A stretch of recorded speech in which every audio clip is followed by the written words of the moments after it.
ஆண்டவர் எப்படிப்பட்ட சிநேகிதர் தெரியுமா? நான் மனப்பூர்வமாய் சிநேகிப்பேன், சீர்கேட்டை நான் குணமாக்குவேன் அப்படின்னு ஆண்டவர் உங்களை பார்த்து சொல்றார்.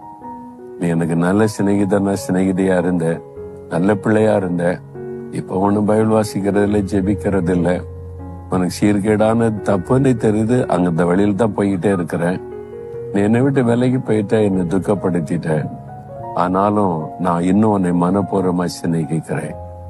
நான் இன்னும் உன்னை சும்மா பேருக்காக சிநேகித்தல்ல, சும்மா ஹலோ சொல்லுவதில்ல, மனப்பூர்வமா உள்ளத்தின் ஆழத்திலிருந்து நான் உன்னை சிநேகிக்கிறேன் மகனே, உன்னை சிநேகிக்கிறேன் மகளே. ஐயோ, நான் சீர்கேடானதை செஞ்சிட்டேனே, தப்பு பண்ணிட்டேனே, உங்களை துக்கப்படுத்துற மாதிரி நடந்துட்டேனே, நான் குணமாக்குகிறேன், நான் அதை சரிப்படுத்துகிறேன், என்னால சரிப்படுத்த முடியும். நம்முடைய சீர்கேட்டை மாற்றி நம்மை சிநேகித்து நம்மோட ஐக்கியப்பட ஆண்டவர் ஆயத்தமா இருக்கிறார். பிறகு எதுக்கு நீங்க விலகி போறீங்க?